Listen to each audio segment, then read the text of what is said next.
Well, I've got a headache. That's no fun. So this is that when we're looking at headaches, the first thing to always exclude is you must exclude evil things first. You must exclude mass things like tumors. Well, people who have tumors tend to have focal neurological problems. They tend to have papillary edema. Not that anybody looks at eyes anymore. And these things are not recurrent episodes that get better and go away for a while, then come back 3 weeks later or 4 weeks later. People who have tumors, they have headaches. The headaches don't go away. They get worse and worse and worse and worse, and they keep vomiting. They have focal findings, papilledema, and vomiting over time, and it doesn't get better. It does not get better. So subarachnoid hemorrhage is going to be very sudden, and it's going to look like the sudden onset of meningitis with a stiff neck.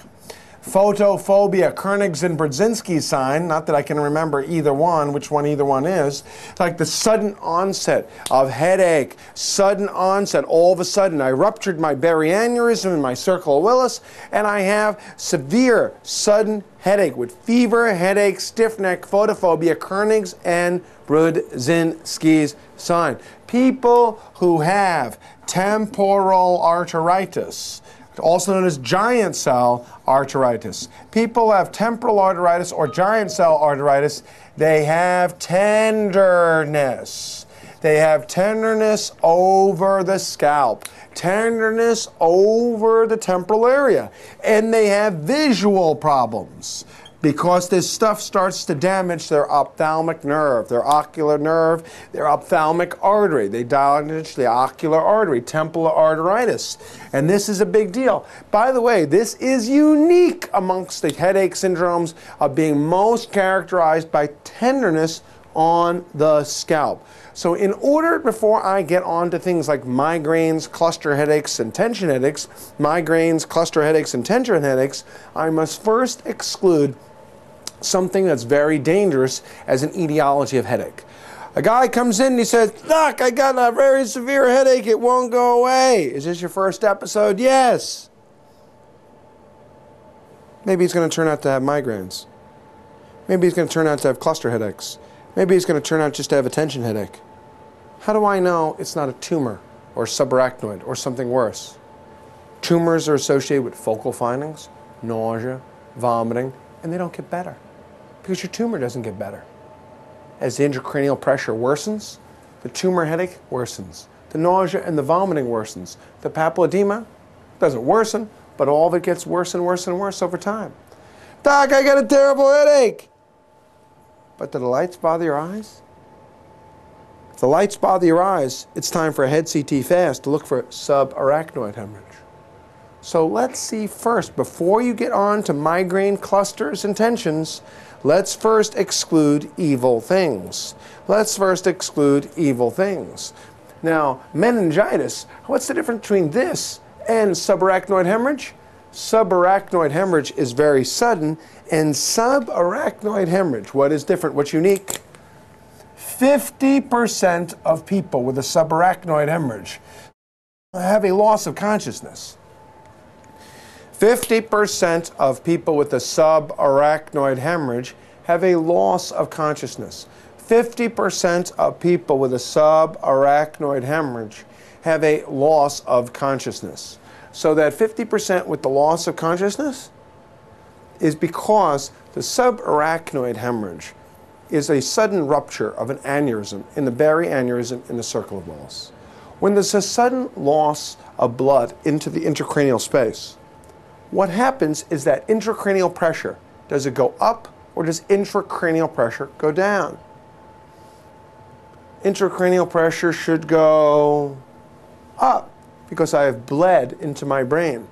When I bleed into my brain and I have increase in intracranial pressure, this sudden loss of vascular integrity with its sudden increase in intracranial pressure provokes a sudden decrease in cerebral perfusion. Because how can I perfuse my brain if I have no sufficient blood pressure to get the blood up in here. Cerebral perfusion is based on the fact that the pressure here in the heart is greater than the pressure here in the head. Like pumping water up to the top floor of a house. The pressure has to be greater here than up here, so the water will go up. If you have a sudden bleed, the pressure in here goes up and perfusion goes down. So you have a sudden loss of consciousness. Now, meningitis looks exactly the same, except meningitis will not give you a loss of consciousness. It looks like subarachnoid, the sudden onset of meningitis with loss of consciousness. The sudden cause of meningitis with a loss of consciousness. Now, the initial test for all these here, let's see, guy comes in with a tumor, got a CT scan. The person who comes with a subarachnoid, the CT scan. Let's look at this one. We have a 35-year-old guy that comes to the emergency department. He is complaining of a severe headache. He is complaining of a severe headache. He's got tenderness of his temporal artery, and visual disturbance. What would you do next in the management of this patient? You got a 35-year-old guy who's got a headache. He's got a headache and he's got tenderness over his temporal area and he's got visual disturbance. What would you do next? What is the most appropriate action, step, do, management? Action, step, do, management. ¿Qué tú quieres ahora, papito? And the answer is steroids. If it gives you the choice of choosing between steroids and ACT, you are going to choose the steroids first. You will choose the steroids first. If they give you a choice of steroids or a CT scan, they are going to ask you to choose steroids first. Why? Because it is better to give the steroids for a few days while waiting for the temporal artery biopsy. While waiting for the temporal artery biopsy, which is the most accurate test. Most accurate test. Which of the following is the most accurate test? A biopsy. It's better to give the steroids for a few days while waiting for the results of biopsy than to wait for the results of biopsy and go up to the patient and say, we've got the results of your biopsy right here. Where? Right here. Where? Right here. I don't see it. Why don't you see it? 'Cause I'm blind. It's better to give the steroids than wait to see whether you have to get your biopsy report translated into Braille. So give the steroids and wait for the biopsy later, or you have to have the biopsy report in Braille. So steroids is first, biopsy is best. If you do CT and wait for results of the biopsy, you will become the best doctor at the Lighthouse for the Blind. This is the major thing that you come here to learn for step 2, the order in which to do things. You've heard of the CTs, you've heard of biopsies, you've heard of steroids, but what's the next? What's the next? What's the next best step? Now the CT scan for subarachnoid hemorrhage is going to be 90 to 95% sensitive. It's going to be 90 to 95% sensitive. As a test that is 90 to 95% sensitive, you don't have to do the lumbar puncture in the vast majority of people. You only have to do the lumbar puncture in the 5% that have a false negative CT. In other words, if your CT scan is negative, you can do the lumbar puncture to make a diagnosis. Now, if the lumbar puncture shows red cells, it will also show white blood cells. If the white blood cells are up, how do you know whether those white blood cells are up because there is an infection, because meningitis causes headache? How do you know whether the white cells are up because it's an infection? Or how do you know whether the white cells are up simply because there is blood in the cerebrospinal fluid? You see, blood in the cerebrospinal fluid makes the white cells go up. Blood in the cerebrospinal fluid makes the white cells go up. How do you know whether the white cells are up because there's an infection or whether simply because this is a dilute CBC? And the answer is, if there's an increased ratio of white cells, normally there's one white cell for every 500 to 1,000 red cells. Well, what happens if you have 50 white cells and only 1,000 red cells? Well, that's far too many white cells to be accounted for by just this number of red cells. 1,000 red cells should only give 1 or 2 white cells. 1 or 2 white cells. But if you have 10,000 red cells, well, then you should be having 10 to 20 white cells. But if you have 100,000 red cells, then 50 white cells is not a problem. If it's 100,000 red cells, because this would just be a dilute CBC. If the ratio is greater than the normal proportion, which is about the 1 white cell for every 500 to 1,000 reds, if the ratio of white cells is greater than 1 white cell for every 500 to 1,000 reds, then there is infection.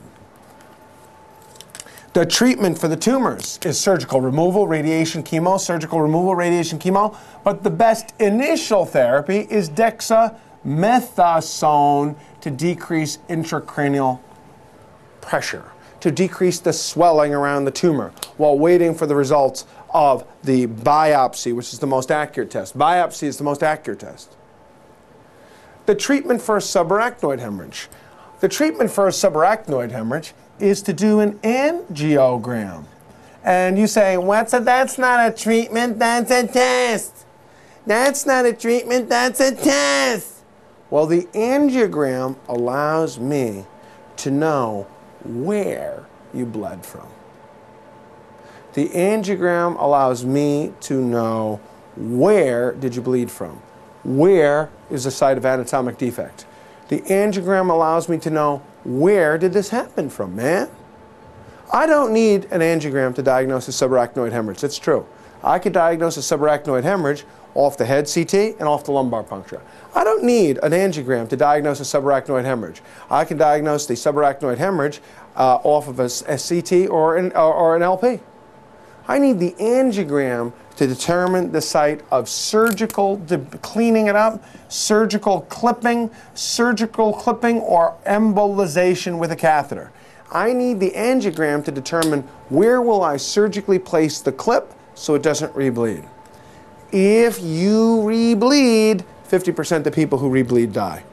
So I don't need the angiogram to tell me you've got a subarachnoid. I need the angiogram to tell me where is that subarachnoid, where, so I know where to clip. Coronary artery disease. I don't need for coronary artery disease.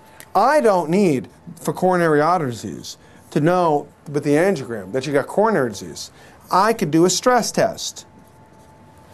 I need the angiogram to tell me whether you have 3 vessel disease or left main disease to tell me whether to do surgery. I don't need an angiogram to diagnose renal artery stenosis. I could do captopril nuclear renograms, magnetic resonance angiograms, duplex ultrasonogram to determine the presence of renal artery stenosis. I need the angiogram before I do angioplasty and place a stent. Before I do angioplasty and placing a stent. I don't need the angiogram to make a diagnosis of renal artery stenosis. I need the angiogram to determine the anatomic location so I can do angioplasty and placing a stent. So I can do angioplasty and placing a stent. You know, for the peripheral arterial disease, I don't need to do an angiogram to determine whether or not you have peripheral artery disease. I could do ankle brachial indexes, and look for a decrease in ratio greater than 0.9 for ankle brachial index. I do the angiogram to know where am I going to bypass? Where do I do surgery? Where do I do surgery? Where do I bypass? Where do I bypass? You know, I don't need to do an angiogram to diagnose carotid stenosis. I can do a duplex sonogram to diagnose carotid stenosis. I do an angiogram to determine the diameter in order to guide end arterectomy. End arterectomy. Peripheral arteries, carotid arteries, coronary arteries, renal arteries. I use the angiogram to guide surgical repair. I don't need to do an angiogram to diagnose a subarachnoid hemorrhage. I use an angiogram to diagnose surgical repair, which in this case is to put in a clip before you rebleed, because if you rebleed, you die. We use nimodipine, and nimodipine is a calcium channel blocker that decreases the risk of stroke. Nimodipine is a calcium channel blocker that decreases the risk of stroke. We use nimodipine to prevent vasospasm to decrease the risk of stroke. And the last thing for a subarachnoid is, if there is hydrocephalus, we put in a ventriculoperitoneal shunt to drain the hydrocephalus. Subarachnoid blood drains out of the subarachnoid granulations, like my hair in a bathtub drain. And my hair goes into the bathtub drain and clogs it up. Blood goes into your subarachnoid granulations and clogs them up and causes hydrocephalus. If I get hydrocephalus, shanti, shanti, shanti. Oh yes, shanti, shanti, shanti. Aram se krupya. Huh? Shanti, shanti, shanti, Johnny man. No, shunt, shunt. Should we get shanti with a shunt? Oh, that's a good name for a shunt. The shanti shunt. Put a hole in your head and it makes you feel peaceful and relaxed. The shanti shunt. That's excellent.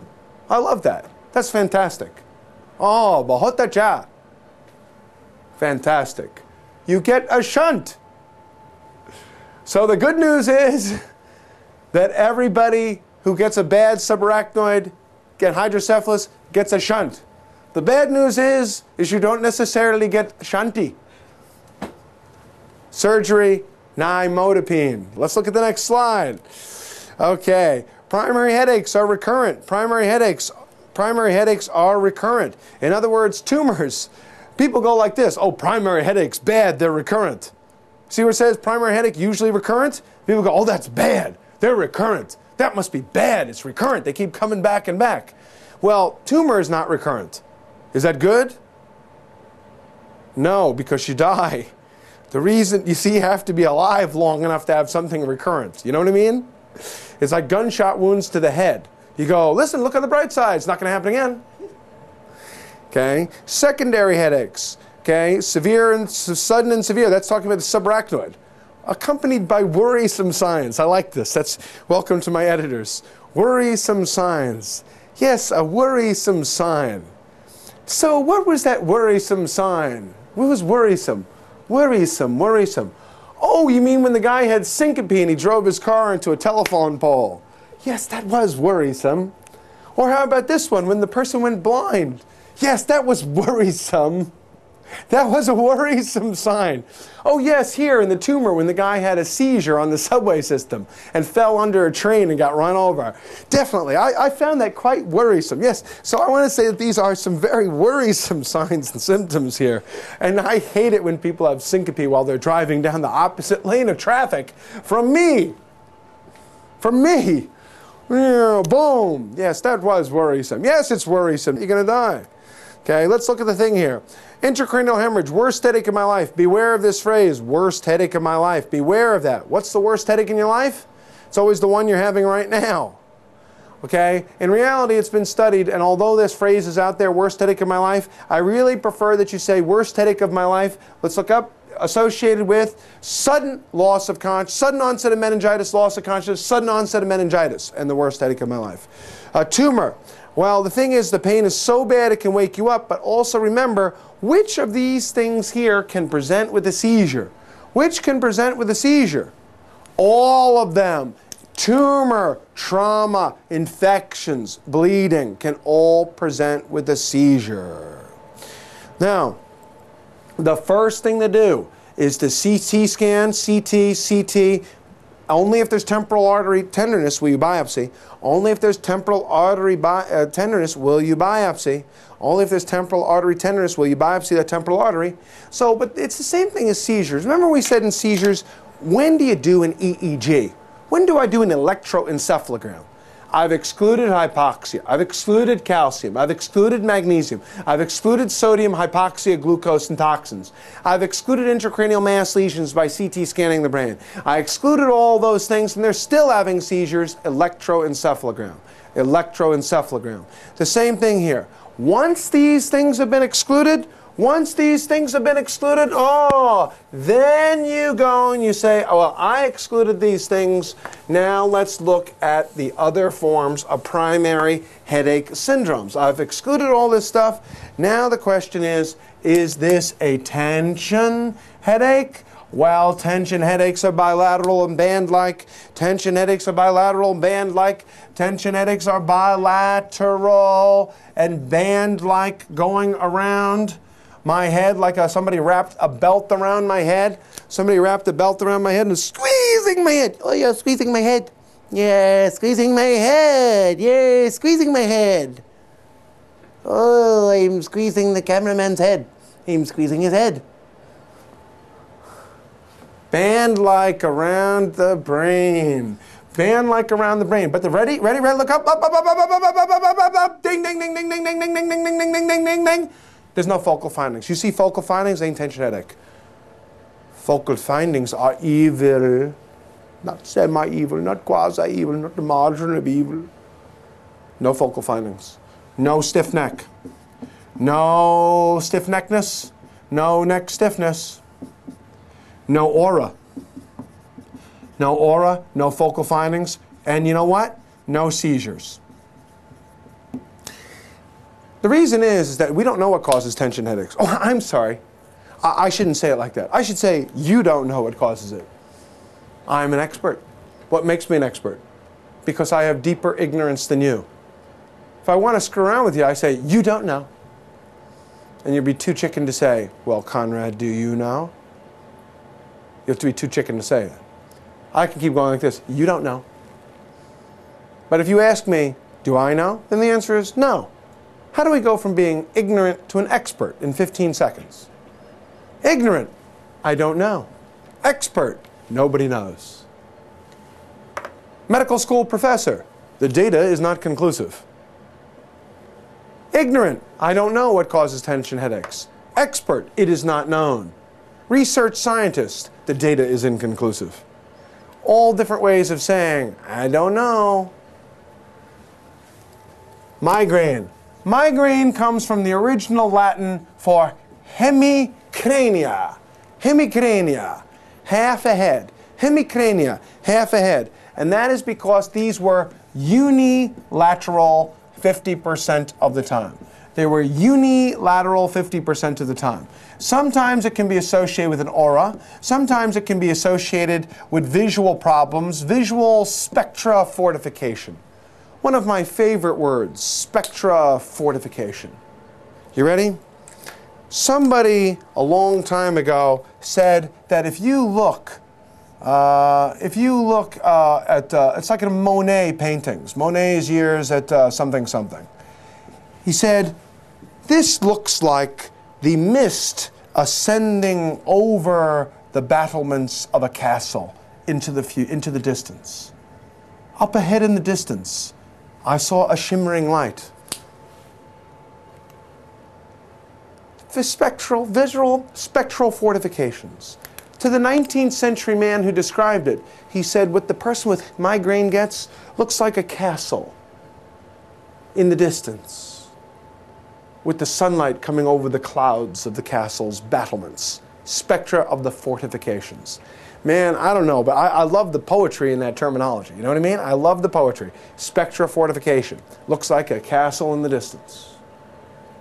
visual problems, smells as an aura, abnormal smells. Sometimes the migraine can actually cause focal neurologic findings. What's it called when you have focal neurologic findings in a migraine? When you have a complicated, it's very complicated like that. That's pretty complicated. When it's complicated by focal neurologic findings. When it's complicated by focal neurologic findings, what kind of migraine is that called? When it's complicated by focal neurological findings, what kind of migraine is that? That's a complicated migraine. Yeah, it's complicated. Why'd you have to be so constipated? Complicated. Okay? So the answer is complicated migraine means that there's such vasospasm as it actually causes a stroke. Yucko, man. Visual problems can be focal. Can be focal. You see, we're not really sure what causes a migraine. We used to think that migraine was caused by a vasospasm, followed by vasodilation, and in the vasodilation, you get the headache. We're not sure what causes it.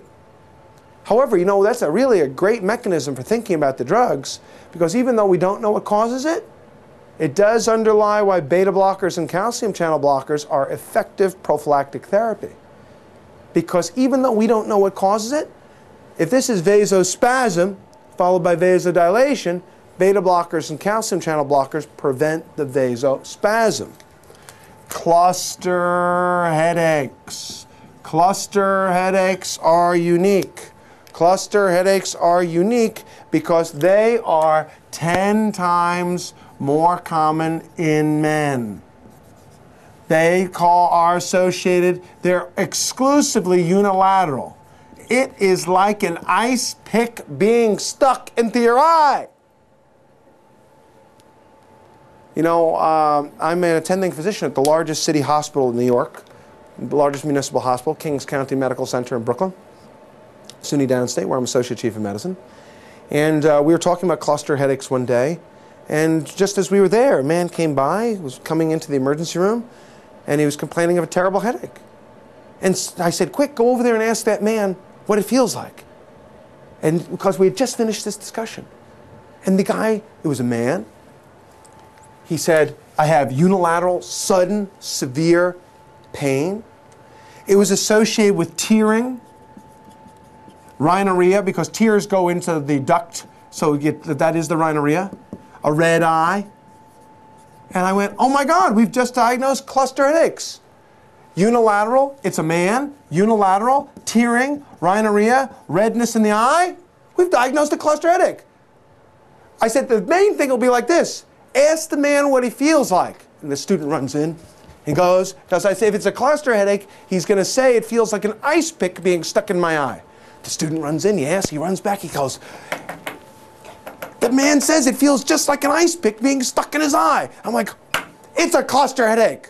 We should give this guy quickly, give him 100% oxygen, because this is the therapy for this 100% oxygen. We can use a triptan for abortive therapy. We can use ergotamine for abortive therapy. We can use things like lithium and steroids for chronic suppressive therapy, with lithium and steroids for chronic suppressive therapy.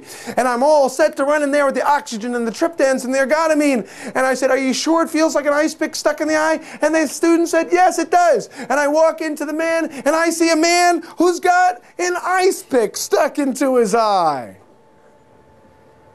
Well, that goes to show us that when a patient says, Doc, I feel like I've been hit in the head with a hammer, you should actually ask, well, have you been hit in the head with a hammer? Doc, it feels like I've been run over by a bus today. You should actually ask, well, have you been run over by a bus today? And the same with ice pick-like headaches.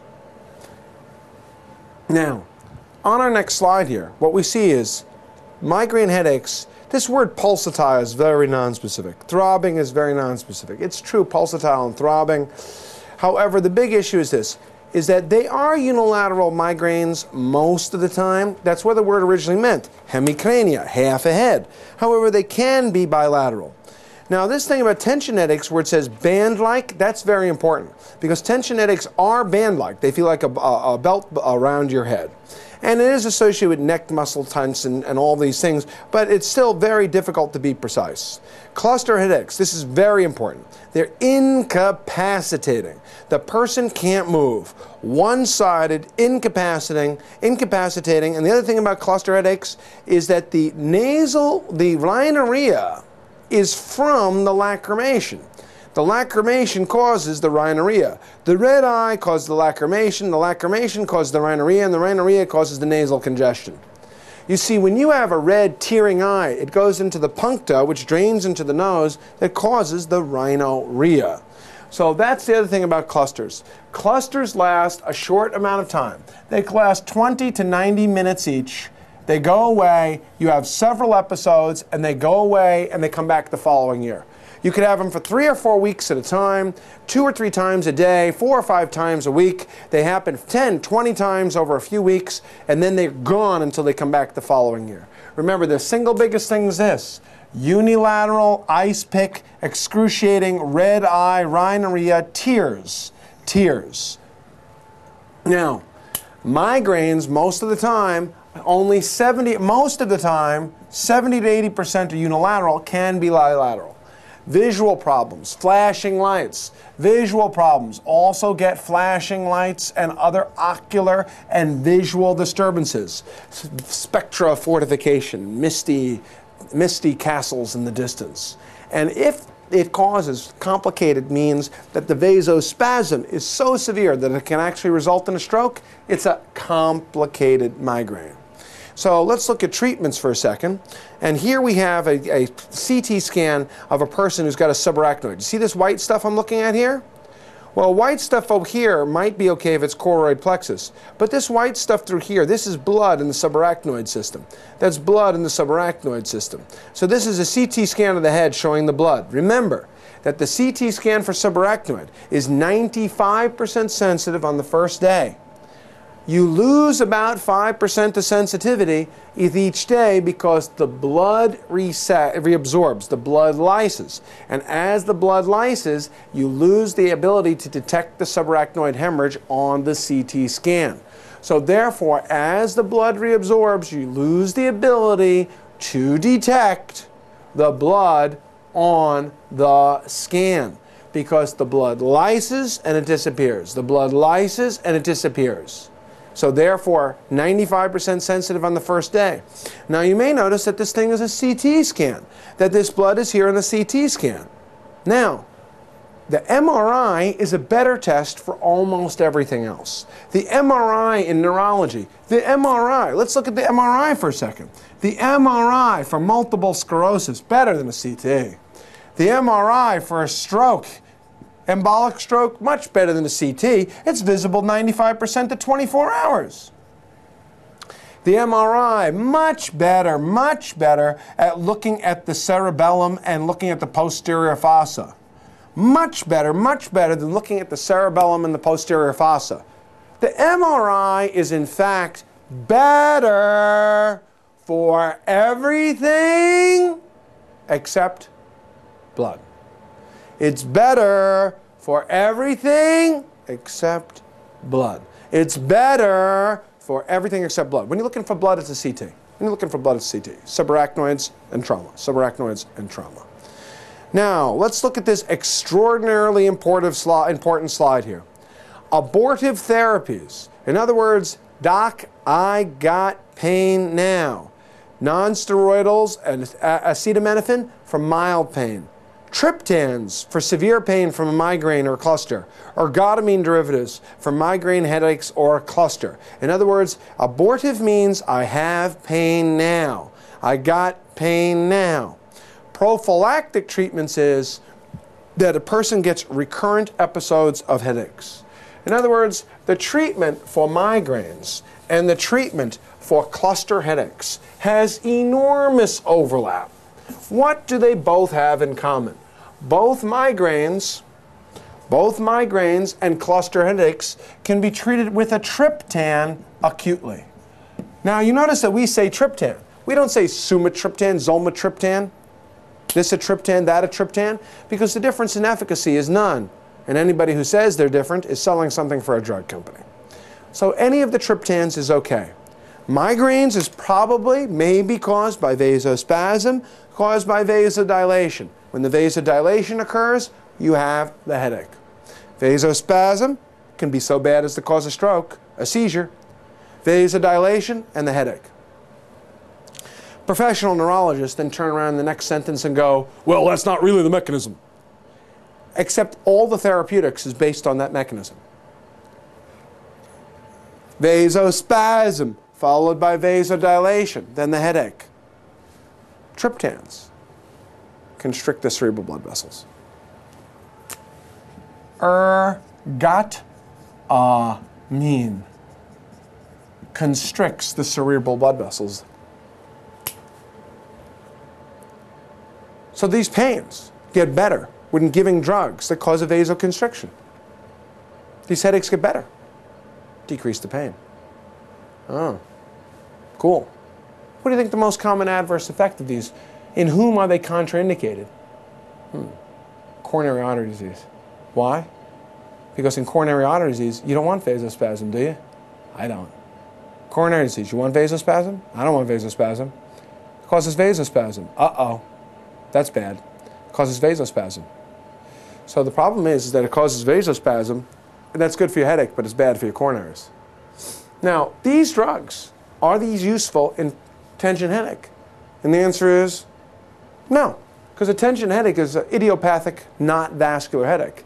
These are for vascular types of headache. And migraines and clusters, migraines for sure, clusters probably, are some form of vascular headache. What does vascular headache mean? Vasospasm followed by vasodilation and the pain. For mild headaches, non-steroidals for both of them. But that's for all of them. That's headache in general. Non-steroidals, and that's even here too in tension headaches. That's even here too. Now, the point of difference is that cluster headaches get 100% oxygen as abortive therapy. 100% oxygen as abortive therapy. Now, here's the next question. What happens when you're having more than 3 to 4 of these bad boys per month? Well, when you're starting to have a lot of these bad headaches every month, man, I wouldn't do that. They're incapacitated. We are talking about some very serious pain here.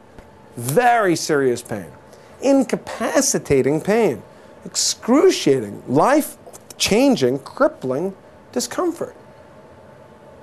I wouldn't even let people go 3 to 4 times. It's once a week. How'd you like to be taken out of action for 4 hours once a week? Boom! No way. No way. Prophylactic therapy. Prophylactic therapy. Beta blockers like propranolol. Propranolol as a prophylactic therapy. That's the #1 prophylactic therapy. Calcium channel blockers, SSRIs such as Prozac. Calcium channel blockers, SSRIs, okay, tricyclic antidepressants, phenytoin, and other seizure meds. These are definitely second line. #1 prophylactic medication is propranolol. Propranolol, okay? It's propranolol. Now, what's different about clusters is that for prophylactic treatment, lithium and steroids can work. Why do lithium and steroids work? Well, they work based on the same mechanism of cluster headaches. And what's that? I don't know. How do they work? I don't know. Why do you get a cluster headache? I don't know. Why is it in men only? I don't know. Man, you are so damn ignorant. I thought you were like a medical school professor. No, but I play one on TV. Wow. You know, we've done so many standardized patients for Step 2 CS, we've decided to come up with standardized faculty. And the answer is, what causes these things? The answer is, of course, obvious. The data are inconclusive. The data are inconclusive. We just know that these work to prevent headaches. Triptans and ergotamine. Abort a headache now. Oxygen aborts a cluster now. You're getting 3 to 4 a month. Prevent it with propranolol. If propranolol doesn't work, verapamil, or the SSRIs.